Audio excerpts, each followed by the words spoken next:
రెడీనా mic use చేయమంటారా? అందరికీ నమస్కారం.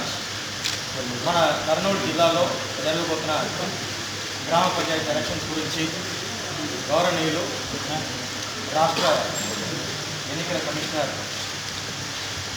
Doctor Ramesh Kumar sir deputy కింద సమీక్ష సమావేశం నిర్వహించడానికి రావడం జరిగింది. నాతో డిఐజీ గారు, ఎస్పీ గారు, జాయింట్ కలెక్టర్, ఆల్ డిస్ట్రిక్ట్ ఆఫీసర్స్తో మరి మెడికల్ అండ్ హెల్త్ డిపార్ట్మెంట్ కూడా చాలా డీటెయిల్గా రివ్యూ చేయడం జరిగింది. మన అందరికీ తెలిసిన విషయమే, మన కర్నూలు జిల్లాలో ఎలక్షన్ జరగబోతుంది. మొదటి విడతలో ఆల్రెడీ మనము నోటిఫికేషన్ ఇచ్చి 193 గ్రామ పంచాయతీ ఎలక్షన్ సంబంధించిన నామినేషన్స్ స్వీకరణ కూడా ఈరోజు ప్రారంభమైంది. దానికి సంబంధించి ఈరోజు సర్పంచ్ పోస్ట్ కోసం 85 నామినేషన్స్ రావడం జరిగింది. వార్డ్ మెంబర్స్ కోసం 156 నామినేషన్స్ రావడం జరిగింది. ఈ రకంగా ఈరోజు మొదలైన ఈ ఎన్నికల ప్రక్రియ ఖచ్చితంగా స్టేట్ ఎలక్షన్ కమిషన్ ఇచ్చిన ఆదేశాల మేరకు, కమిషనర్ గారు ఇచ్చిన ఆదేశాల మేరకు ఇది లాస్ట్ వరకు చివరి వరకు సూచన తప్పకుండా ప్రతి ఒక్కరూ, అది ఆఫీసర్స్, ఎంప్లాయీస్ కావచ్చు, పబ్లిక్ కావచ్చు, ఓటర్స్ కావచ్చు, అందరూ కూడా దీనికి కట్టుబడి ఈ ఎలక్షన్స్ని ప్రశాంతంగా విజయవంతంగా నిర్వహించడానికి సహకరించాలని కోరుతున్నాను. మళ్ళీ దీనికి సంబంధించి ఆల్రెడీ మేము దాదాపు 37,000 మంది ఉద్యోగస్తుల్ని ఈ 4 విడతల పోలింగ్ కోసం డిప్లాయ్ చేయడం జరుగుతుంది. దీంట్లో దాదాపు 30,063 మంది ఒక పోలింగ్ కండక్ట్ చేయడానికి మాత్రమే డిప్లాయ్ చేయడం జరుగుతుంది. వాళ్ళకు సంబంధించిన అపాయింట్మెంట్ దాదాపు పూర్తి అయింది. ట్రైనింగ్ కూడా ఇప్పుడు దాకా జరిగిన ప్రక్రియకు సంబంధించిన ట్రైనింగ్ మొత్తం కూడా శిక్షణ కార్యక్రమాలు కూడా ముగిసింది. ఇంకా రాబోయే స్టేజెస్కి కావాల్సిన ట్రైనింగ్ కూడా, అపాయింట్మెంట్ కూడా ఇంకా 2-3 రోజుల్లో దాన్ని మేము చేయడం జరుగుతుంది. మళ్ళీ దీనికి సంబంధించిన బ్యాలెట్ బాక్సెస్ కానీ, బ్యాలెట్ పేపర్స్ కానీ, మిగతా పోలింగ్ మెటీరియల్స్ కానీ మాకు కావాల్సినవి మన జిల్లాలోనే ఉన్నాయి. అవన్నీ కూడా ఆల్రెడీ మండల స్థాయికి చేరింది. కొన్ని వచ్చేసి ఇప్పుడు డిస్ట్రిక్ట్ లెవెల్లో కూడా తయారు చేసి మళ్ళీ పంపిస్తూ ఉంటున్నాము. సో ఎక్కడ కూడా మనకు మొత్తం 6,700 బ్యాలెట్ బాక్సెస్ కావాలి. దాదాపు 42,70,000 బ్యాలెట్ పేపర్స్ కావాలి. దానికి సంబంధించి కూడా మనకు కావాల్సిన బాక్సెస్, పేపర్స్ మొత్తం కూడా ఉంది. మళ్ళీ 36 సెట్ ఆఫ్ పోలింగ్ మెటీరియల్స్ కూడా పంపించాల్సిన అవసరం ఉంది. అది కూడా ఆల్రెడీ పంపించాము. మళ్ళీ దాదాపు మనకు 46,000 పేపర్ సీల్స్ కానీ, 21,000 ఇండెలిబుల్ ఇంక్ కానీ పంపించాల్సిన అవసరం ఉంది. అది కూడా మేము త్వరగా పంపిస్తున్నాము. సో ఈ రకంగా ఎలక్షన్ సంబంధించిన మెటీరియల్, ఎలక్షన్ సంబంధించిన మ్యాన్ పవర్ అరేంజ్మెంట్ కూడా పూర్తిగా తయారు చేయడం జరిగింది.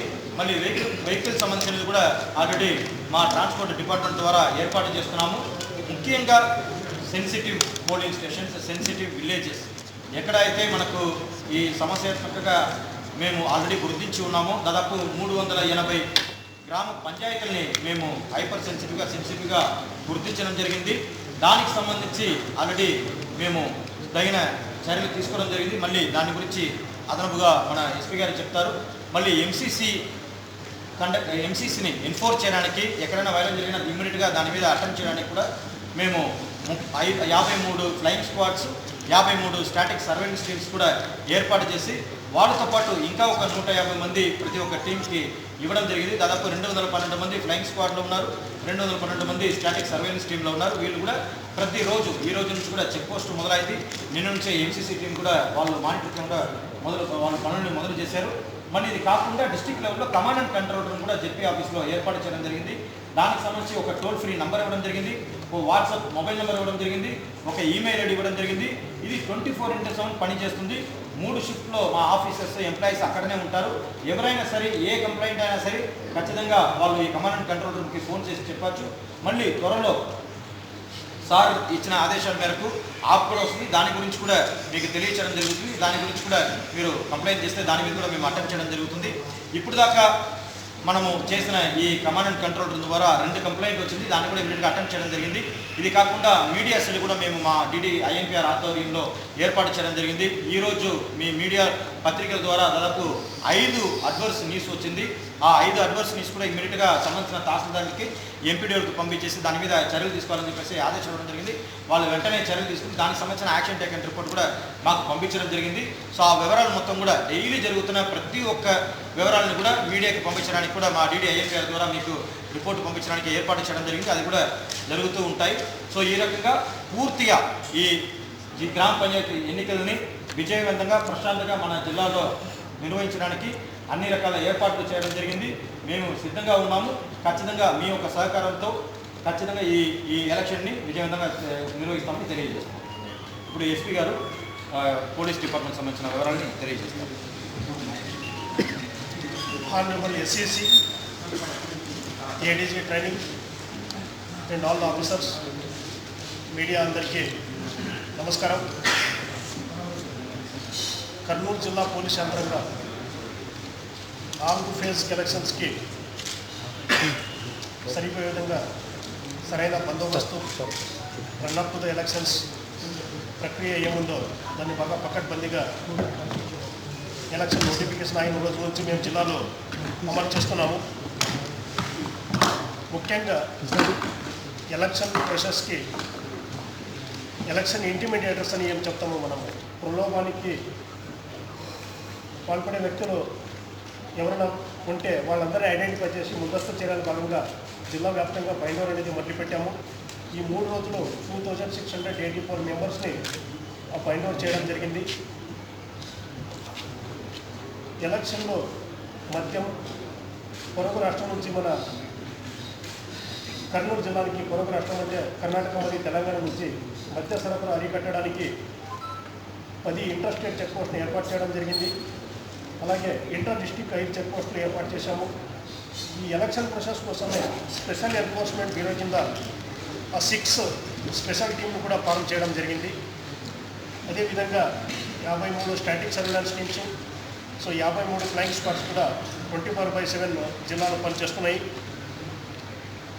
జిల్లాలో లైసెన్స్ కలిగి ఉన్న తుపాకీలు 1306 లైసెన్స్లు ఉంటే అన్నీ సరెండర్ చేస్తూ ఓన్లీ 8 మాత్రం మిగిలినాయి. అవి కూడా ఈరోజు సాయంత్రం వరకు సరెండర్ చేయమని క్లియర్గా ఇన్స్ట్రక్షన్స్ ఇవ్వడం జరిగింది. ఎన్బిడబ్ల్యూ ఎగ్జిక్యూషన్ సందర్భంగా మొత్తం గత 3 రోజులు 49 ఎన్బిడబ్ల్యూని ఎగ్జిక్యూట్ చేస్తూ మిగిలిన ఎన్బిడబ్ల్యూస్ కూడా 1 or 2 డేస్లో కంప్లీట్ చేయమని ఆదేశాలు ఇవ్వడం జరిగింది.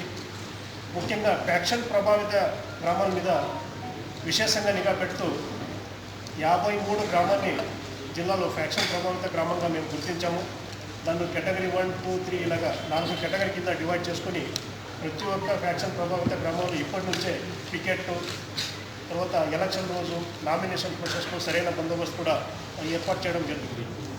జిల్లాలో 5274 మంది బ్యాడ్ క్యారెక్టర్స్ అంటే which includes rowdy sheeters, PCs, KDs, suspect, bomb makers వీళ్ళందరి మీద విశేషంగా నిఘా పెట్టి ప్రతి ఒక్కరిని కూడా బైండోర్ చేయడం ప్రాసెస్ని మొదలుపెట్టినాము.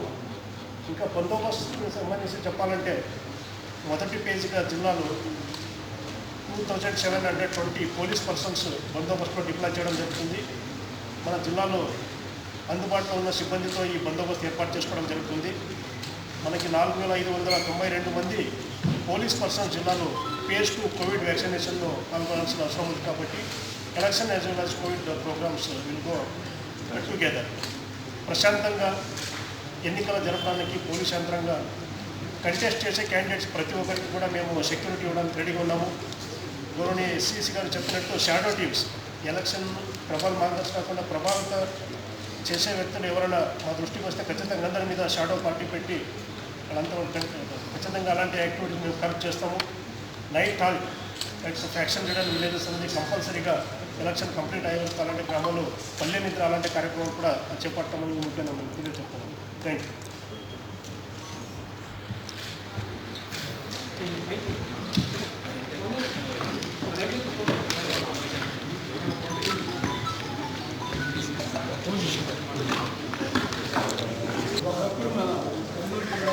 సార్ మైక్ ఇవ్వండి సార్.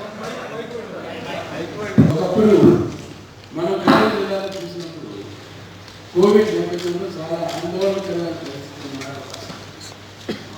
రోజుకు వారీగా 1000 కోవిడ్ కేసులు ఈ జిల్లాలో నమోదవడానికి చాలా హెచ్చు సంఖ్యలో ఉన్నట్టు. అప్పటి నుంచి ఈ రోజు వరకు ఈ జిల్లాలో మెడికల్ అండ్ హెల్త్ వర్కర్స్, జిల్లా కలెక్టర్ గారి నాయకత్వంలో అన్ని శాఖల సిబ్బంది కాంటాక్ట్ ట్రేసింగ్ కానీ టెస్టింగ్ ఇవన్నీ చేసి పరిస్థితిని ఎంత అద్భుతంగా అమల్లో తీసుకొచ్చారనే విషయానికి నాకు నిజంగా కూడా చాలా ఆశ్చర్యం వస్తుంది.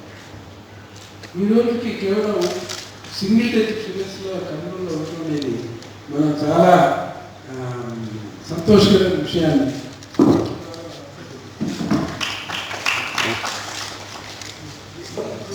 made a turnaround. It's a success.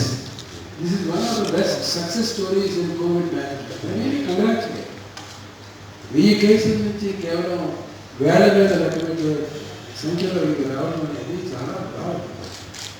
ఈ నేపథ్యంలోనే మీరు చూసినట్లయితే కర్నూలు జిల్లాలో గత ఎన్నికల్లో కూడా ఓటర్స్ పార్టిసిపేషన్ చాలా హెచ్చు సంఖ్యలో ఉంది. రాష్ట్రంలో ఉన్న యావరేజ్ కంటే అధికంగా 88% ఓటింగ్ కర్నూలు జిల్లాలో 2013 జరిగిన ఎలక్షన్లో ఓటింగ్ సంగతి నేను సభాముఖంగా గుర్తు చేస్తున్నాను. కోవిడ్ తగిన నేపథ్యంలో కూడా ఈసారి కూడా గణనీయంగా ఓటర్లు అందరూ కూడా పాల్గొని గతం కంటే తగ్గకుండా పెరిగినా తగ్గకుండా ప్రజాస్వామ్య స్ఫూర్తి, ప్రజాస్వామ్యంలో విశ్వాసం, ఈ సంస్థల్లో ఉన్న నమ్మకాన్ని పటిష్టతని నెలకొల్పుతారని ఉండడంలో నాకు ఎటువంటి సందేహం.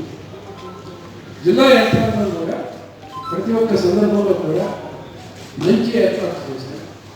ప్రతి ఒక్కరూ ఓటులో వచ్చి పాల్గొనాలి, ఎవరికి ఎటువంటి ఇబ్బందులు ఎదురు కావు, అన్ని రకాల వస్తువులు సంతృప్తిగా చేశామనే భావన ఈరోజు జిల్లా యంత్రాంగం ఒకే తాటిపై నిలిచి ప్రజల్లో ఆత్మస్థైర్యాన్ని కలిగించడమే నిజమైన విజయం. ఈ నేపథ్యంలో నేను ఈ ముఖ్యంగా మెడికల్ అండ్ హెల్త్ సిబ్బంది వీరందరూ ఎంత కష్టపడి ఈ బాధ్యతలను ఒక అంకిత భావం చేశారో వాళ్ళందరి సేవలను కూడా నేను చాలా సాధిస్తున్నాను. ఇవి రెండవది ఎంప్లాయీస్. ఎంత పెద్ద జిల్లా మొట్టమొదటి నుంచి అనాదిగా కూడా మిగతా జిల్లాల కంటే కర్నూలు జిల్లా పోయింది. ఒక్కొక్క ముఖ్య సిబ్బంది 2 విడతలుగా ఎలక్షన్ డ్యూటీ చేయాల్సి వస్తుంది. ఇది సామాన్య విషయం కాదు. ఒకసారి వదిలిపోతుందని అనుకోకుండా మొదటి విడత వచ్చిన వాళ్ళు 3వ విడతలో, 2వ విడతలో వచ్చిన వాళ్ళు 4వ విడతలో 2 సార్లు ఎలక్షన్ డ్యూటీ క్షేత్ర స్థాయిలో ఉండి చేయటం అనేది చాలా గొప్ప విషయం. దీనికి పూర్తి సన్నద్ధతని తయారు చేసి కలెక్టర్ గారిని, ఎస్పీ గారిని నేను పూర్తిగా ఆలోచిస్తాను. జిల్లా ఉద్యోగ సంఘాల వారిని, ఉద్యోగస్తులు వీరందరినీ కూడా మీరు అంకిత భావంతో చేయడం వల్లనే ఈ పంచాయతీ ఎన్నికలు విజయవంతం అవబోతున్నాయి అనేది నేను నా పూర్తి విశ్వాసాన్ని తెలియజేస్తాను. జిల్లా కలెక్టర్ గారు, ఎస్పీ గారు తమ పరిధిలో తమ డిపార్ట్మెంట్స్లో పూర్తి పట్టు సాధించడమే కాకుండా సమన్వయం సాధించడం కూడా చాలా విశేషం. ఒకసారి సమన్వయం ఉండి అందరూ కలిసికట్టుగా పనిచేసే ఒక వరవడి కనుక జిల్లాలో కనుక ఏర్పడితే అది విజయవంతం అవుతుంది తప్పనిసరిగా. ఇది ఈ ఎన్నికల్లో నేను ఇదే చూడబోతున్నానని చెప్పి నేను దృఢంగా విశ్వసిస్తున్నాను. ఎందుకంటే నేను మళ్ళీ ఒకసారి వస్తాను. వచ్చినప్పుడు ఇక్కడ జరుగుతున్న విషయాన్ని మళ్ళీ ఒకసారి మీ అందరితో కూడా ఇదే వేదిక ద్వారా పాల్పంచుకోవడానికి అవకాశం. నేను మిగతా అన్ని విషయాలు సంతృప్తిగా సమర్థవంతంగా విజయవంతంగా వ్యవస్థలన్నీ కూడా పనిచేస్తాయి.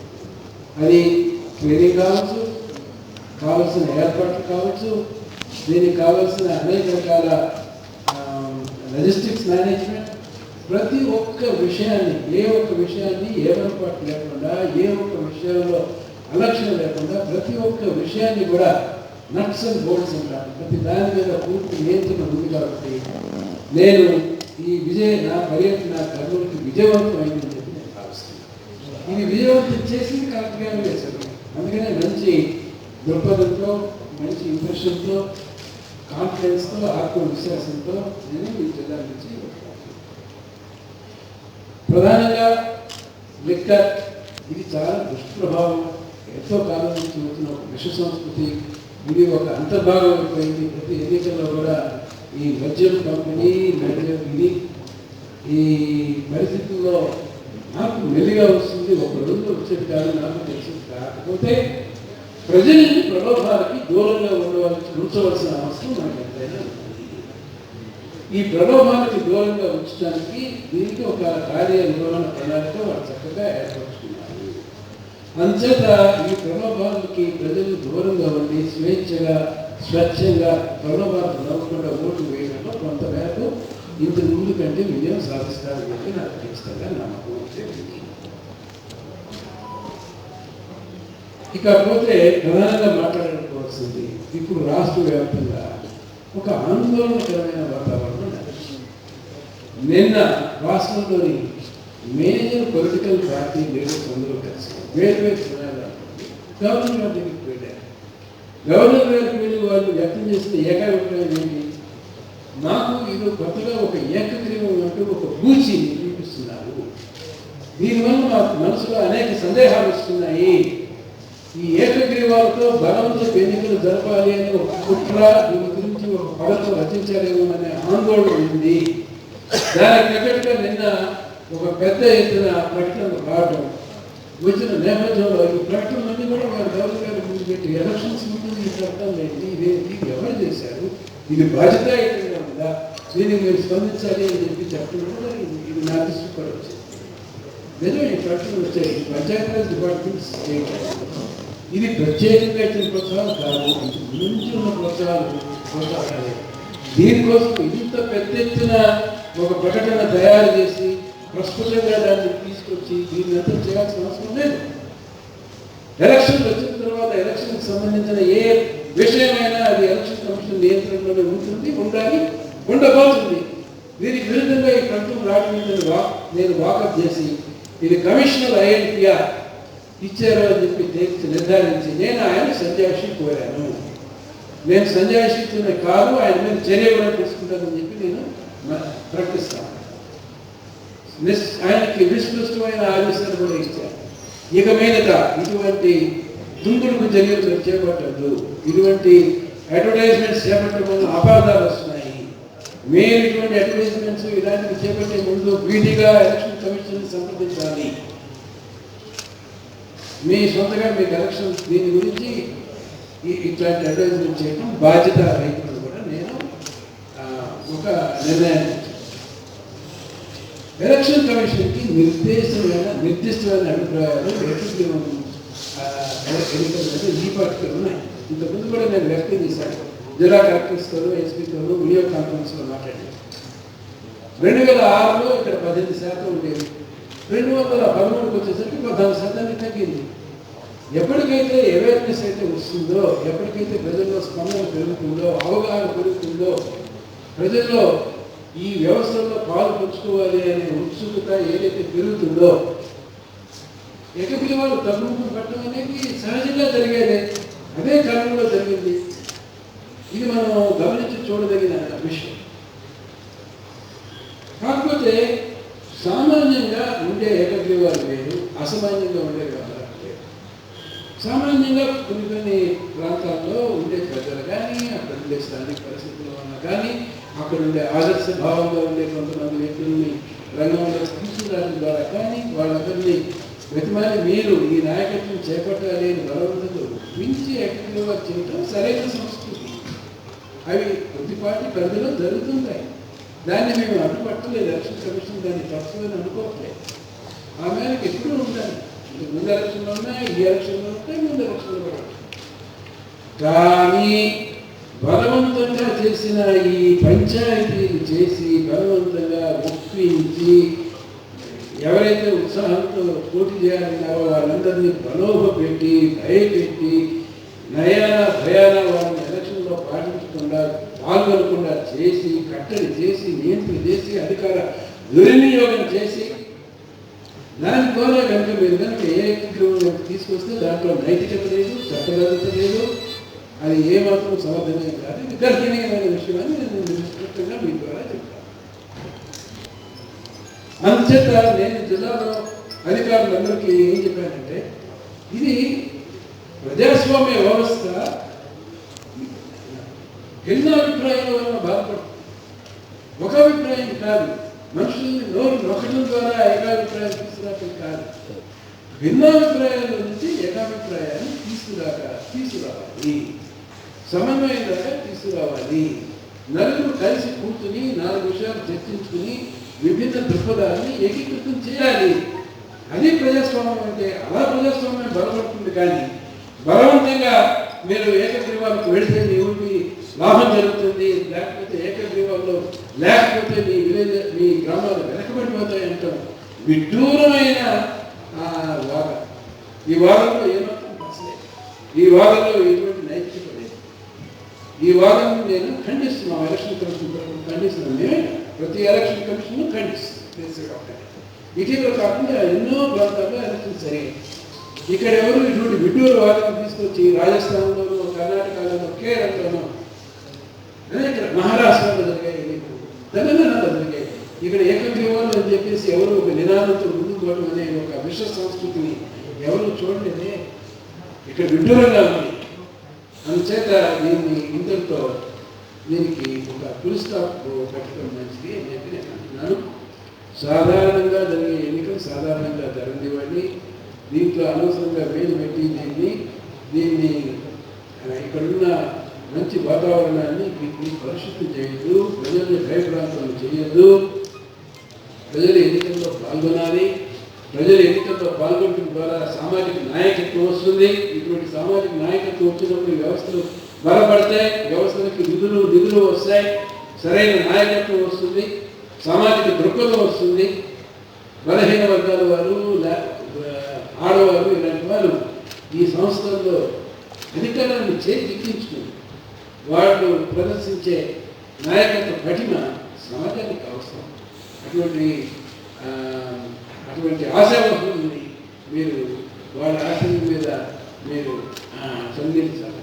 అది సమంజసం కానే కాదని చెప్పేసి నేను ఆలోచిస్తూ దీంట్లో నేను సమావేశంలో కలెక్టర్ గారికి కూడా ప్రత్యేకంగా నేను సూచించిన విషయం ఏంటంటే, ఈ ఎలక్షన్స్ని ప్రభావితం చేసే వ్యక్తులు, పాజిటివ్గా కాదు నెగటివ్గా ప్రభావితం చేసే వ్యక్తులు ఎవరైతే ఏకగ్రీవాలను వెళ్ళి గ్రామాల్లో సభలని పెట్టి మంది మార్గాలతో అధికారాలను దుర్వినియోగం చేసి సభలు సమావేశాలు ఏర్పాటు చేసి ఎవరైతే చేస్తున్నారో వీళ్ళందరి మీద నిఘా పెట్టండి. వీళ్ళందరి మీద విధిగా షాడో టీమ్స్ పెట్టండి. షాడో టీమ్స్లో విధిగా కెమెరా టీమ్స్ కూడా ఉంటాయి. ఇవన్నీ కూడా వీళ్ళ యాక్టివిటీస్ దీనివల్ల కూడా నియంత్రణలోకి రాకపోతే వీళ్ళకి గృహ నిర్బంధం కూడా ఇవ్వకపోతే వేరే అవకాశం లేదు. గృహ నిర్బంధం కూడా అవసరమైతే చేసి వీళ్ళని కూడా కట్టడి చేయండి అని విస్తృతంగా చెప్పాను. అది చేయబోతున్నాను జిల్లా సూపరింటెండెంట్. సో నేను జిల్లా అధికారులందరితో కూడా మాట్లాడాను. అందరితో సీనియర్ అధికారులు ప్రతి ఒక్కరూ ప్రజాస్వామ్యాన్ని బలపరుచుదాం, ప్రజాస్వామ్యాన్ని నెలకొల్పుదాం. ఫ్రీ అండ్ స్వచ్ఛంగా స్వేచ్ఛగా కర్నూలు జిల్లాలో ఇతర జిల్లాలకి తీసుకోకుండా ఇంకా ఆలస్యవంతంగా ఉండేలాగా ఇక్కడ జరిగే వాతావరణం కల్పిద్దాం. స్వేచ్ఛాయుత వాతావరణం కల్పిద్దాం. పండగ వాతావరణం ఎలక్షన్ టైంలో నెలకొల్పుదాం అనే ఒక ఆలోచన స్ఫూర్తి నాకు చాలా ఆనందించింది. అందుకనే ఇంతకుముందు ఎప్పుడు ఎలక్షన్ కమిషనర్స్ ఎన్నికల టైంలో బహుశా ఎప్పుడు హెడ్ క్వార్టర్స్ ఉంటుంది జిల్లాలో ప్రారంభించుకుంటే ఎవరు జనరల్గా వెళ్ళారు.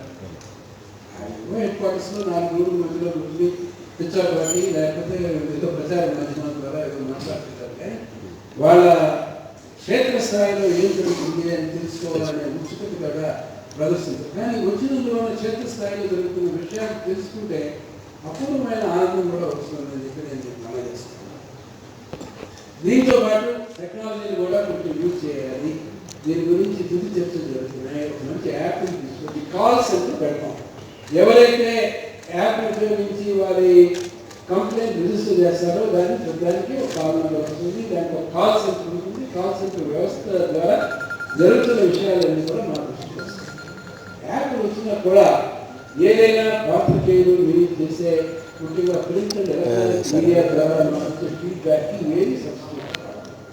నిజంగా ప్రజాస్వామ్యాన్ని ఈరోజు బలంగా ఉండే అంతం వలన ఇంతకీ ఈ నిరానేత్వం అనేది ఈ ప్రచార మాధ్యమాల ద్వారా, ప్రచార వ్యవస్థల ద్వారా, ప్రింట్ ఎలక్ట్రానిక్ మీడియా ద్వారా, మీలో చిత్తశుద్ధి ద్వారా, మీలో ఉన్న పట్టుదల ద్వారా మీరు క్షేత్రస్థాయిలో తిరిగి క్షేత్రస్థాయిలో జరుగుతున్న లోపాలని మీరు ప్రశ్నించడం ద్వారా ప్రజాస్వామ్యం బలపడుతుంది. నిజంగా ప్రజాస్వామ్యానికి ఎక్కువ సేవ చేస్తుంది మీరని చెప్పి నేను సభాముఖంగా చెప్తున్నాను. ఇది జరుగుతున్న విషయంలో వాస్తవం. జరుగుతున్న క్షేత్రస్థాయిలో ఉన్న విషయాలు పైవారికి తెలియకపోతే వ్యవస్థ ఇది పెడమార్పులు అట్లా పనులుకుండా కట్టడి చేసి నియంత్రణ చేసేది ఒకే ఒక ఎప్పుడైనా ఎక్కడైనా ఏ సమాజంలో ఏ అభివృద్ధి చెందుతున్న సమాజంలో చూసుకున్నా కూడా ఈ మీడియా. అందుకని మార్షల్ మెక్లెరన్ అన్నాడు, the media is the message. ఎక్కడ మీడియా బలంగా ఉంటుందో అక్కడ సమాజం బలపడుతుంది. ఇక్కడ ఆరోగ్యకరమైన వాతావరణం ఉంది, ఆరోగ్యకరమైన పరిస్థితులు ఉన్నాయి. చక్కటి మీడియా ప్రజలు ఉన్నారు. ముందు కర్నూలు గతంలో ఉమ్మడి రాష్ట్రానికి రాజధానిగా కూడా ఉన్న వారసత్వం ఉంది. ఇక్కడ మంచి దృక్పథం, మంచి సానుకూల దృక్పథం, అభివృద్ధి దృక్పథం, ప్రగతిశీల దృక్పథంతో ఉన్న ప్రజలు వీళ్ళందరూ కూడా ఉన్నారు. వీళ్ళందరి సూచనలు, సలహాలు మీడియాలో ఇవన్నీ ద్వారా ఈ విశ్వ సంస్కృతి కట్టడి చేసి సామాన్యంగా జరిగే ఎన్నికలు సామాన్యంగా జరుగుతున్నాం. దీంట్లో అనవసరంగా వేలు పెట్టి చొరబెట్టి దీన్ని పాడు చేసి దీన్ని దృష్టిపట్టించకుండా ఒక చక్కటి వాతావరణంతో ఈ ఎన్నికలను జయప్రదం చేయాలని చెప్పేసి మీ ద్వారా నేను జిల్లా ప్రజలందరినీ కూడా కోరుతూ ఈ ప్రజాస్వామ్య వ్యవస్థని బలపరుచుకోండి. దీని నాయకత్వం మీరే స్వయంగా తీసుకోండి. మీరు ఎవరు మాట్లాడలేదు. మీలో ఉండే మీ కాన్షియన్స్, మీ అంతరంగానే మీలో ఉన్న దీంట్లో నిజాన్ని బయట వాళ్ళు మాట్లాడతారు, చెప్పుడు మాట్లాడతారు. ప్రచారాన్ని కాదు, ప్రలోభాన్ని కాదు, భయాన్ని కాదు, దేనికి భయపడాల్సిన అవసరం లేదు. మనం మెరుగైన సమాజంలో ఉన్నాం, మనం మెరుగైన వ్యవస్థలో ఉన్నాం. ఎవరు నన్ను భయపెట్టి మన పనులు వచ్చే ప్రయత్నం చేయరు, చేయకూడదు, చేయలేము అని చెప్పి తెలియజేస్తూ ఈ జిల్లాలో మరి స్వేచ్ఛగా చక్కటి వాతావరణంలో, సానుకూల వాతావరణంలో ఎన్నికలు జరగడానికి జిల్లా అధికారులు చేస్తున్న ప్రయత్నాలు చాలా శ్లాఘనీయం అని చెప్పేసి నేను మీ అందరికీ మనవి చేసి సాధిస్తాను. సార్, రాష్ట్ర ముఖ్యమంత్రి మీరా, జగన్మోహన్ రెడ్డి గారా? సార్ నేను కాదు సార్, వాళ్ళు అంటున్నారు సార్ ఆ మాట.